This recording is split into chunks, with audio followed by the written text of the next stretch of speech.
Bonjour à tous et bienvenue sur Sensation. Nous recevons aujourd'hui Enzo Le Boec, grand gagnant du concours du meilleur croissant d'Île-de-France et qualifié pour la finale nationale. Bonjour Enzo. Bonjour.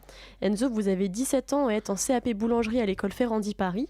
Vous vous retrouvez donc qualifié pour la finale nationale du concours du meilleur croissant après votre victoire au concours régional. Une fierté, un honneur pour vous. Qu'est-ce qu'elle représente cette qualification ? Une très grande fierté pour l'école aussi, je pense, pour moi-même et surtout pour mon papa qui m'a toujours soutenu dans mon métier et un honneur d'avoir gagné le Grand Prix, du premier prix. Vous êtes proche de votre famille, elle vous Oui, soutient oui, tout à fait. Comment Oui. est-ce qu'elle vous soutient ? Elle vous aide ou c'est du soutien mental, Bah, affectif oui, totalement, du soutien mental.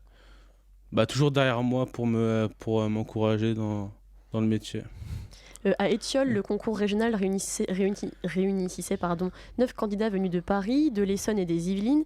Vous avez passé la journée à préparer chacun une fournée de 24 croissants, examinés par 5 jurés, donc des professionnels et des professeurs, qui vous ont noté sur 4 critères: forme, régularité et volume, Oui. couleur et feuilletage, texture de la mie et enfin saveur. Sur Mm. quels critères est-ce que vous êtes le meilleur, le plus à l'aise ? Je pense sur le feuilletage et sur la régularité du produit et sur la coloration finale. Après cuisson. Comment ça se fait ? Vous êtes plus préparé ? Vous êtes plus à l'aise ? Comment vous faites pour être meilleur sur ces domaines-là ?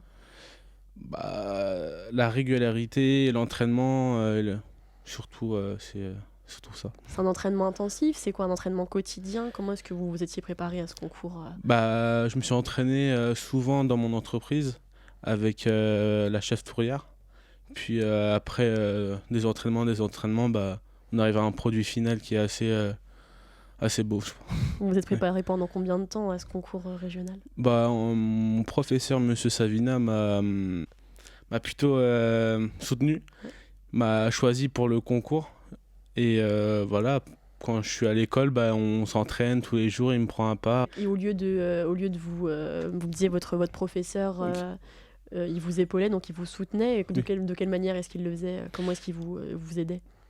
Il me prenait à part et au lieu de faire des pains au chocolat et des pains en raisin, je fais que des croissants. Et du coup, à chaque fois, j'en faisais pour avoir la meilleure recette possible le jour du concours. Vous êtes donc arrivé premier au concours régional du meilleur croissant au beurre. Comment est-ce que ça s'est déroulé ce concours ? Vous étiez anxieux ? Ça s'est bien passé ? Oui, non, ça s'est plutôt bien passé. J'étais stressé, énormément stressé.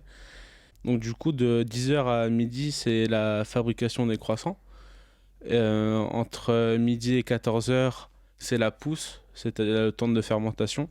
Et de 14h à 16h, la cuisson et la mise en place sur grille pour les jurys. Et à 16h, entre 16h et 17h, c'est quand ils disent le Grand Prix. Oui. Oui, voilà. Et comment c'était votre premier concours ? Oui, mon premier. Donc oui, d'autant plus anxieux que Oui, c'est voilà. le premier. Oui.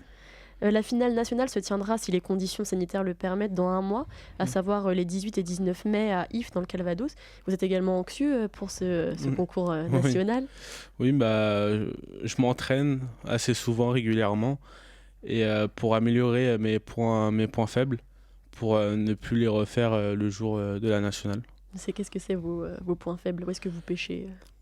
Sur la régularité, quand même. Mais le jour de la sélection régionale, je me suis plutôt bien débrouillé et au cas où, quand même, toujours s'entraîner. Qu'est-ce que c'est la régularité ? C'est la forme ? Avoir la même forme sur tous les produits sur les 24 pièces.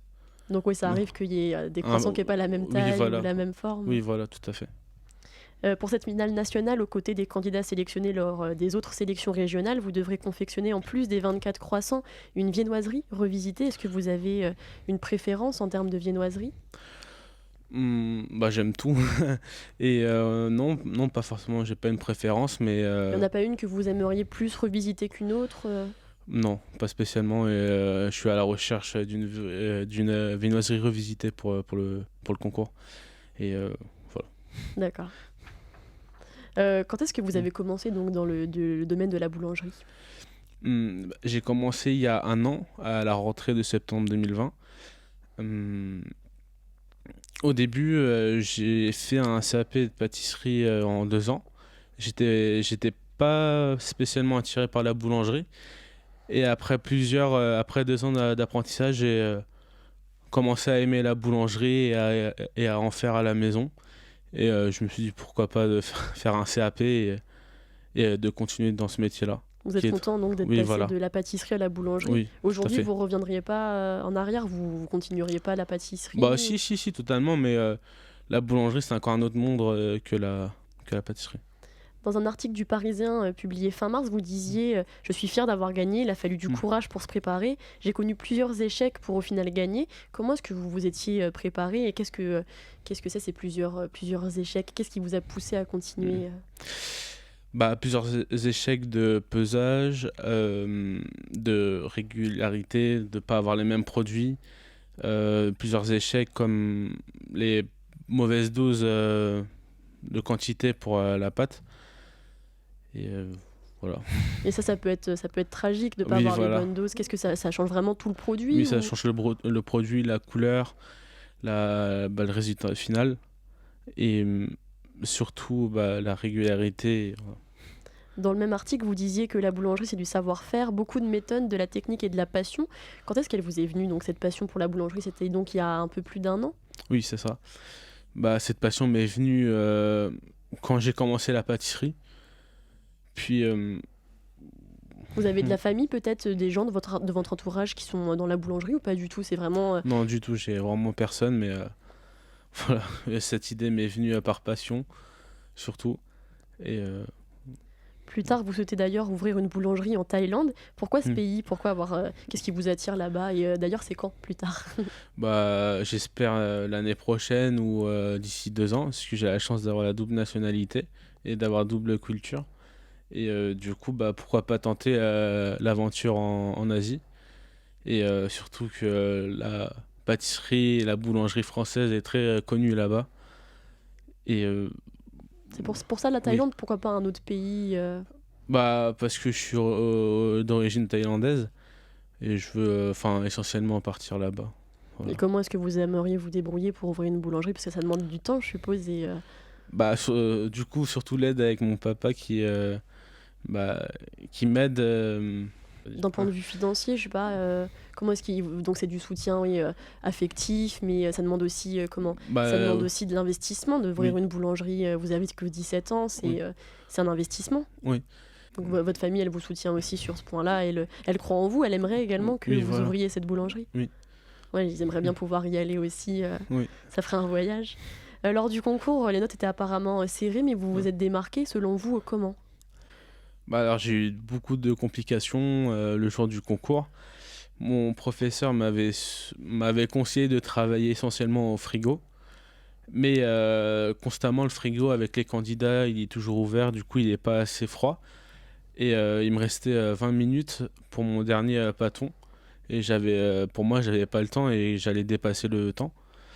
Et je sais pas comment j'ai réussi à faire les 24 croissants à l'heure et ne pas dépasser les minutes. Donc finalement, c'est un coup de chance. Oui, voilà. Et vous avez des techniques chez vous? Vous avez des petites techniques qui fonctionnent pour gagner du temps ou pensez peut-être les acquérir au fur et à mesure Oui, je pense. avec de l'expérience. Oui. En tout cas, ce qu'on peut vous souhaiter, c'est la victoire, j'espère. Merci. Merci Enzo Lebecq d'avoir été avec nous sur Sensation. Je rappelle que vous êtes donc le grand gagnant du concours du meilleur croissant d'Île-de-France et vous êtes désormais qualifié pour la finale nationale qui se déroulera les 18 et 19 mai prochains. Bonne chance en tout cas. Merci beaucoup. Vous pouvez retrouver cette émission en podcast audio et vidéo sur notre site et application Radio Sensation.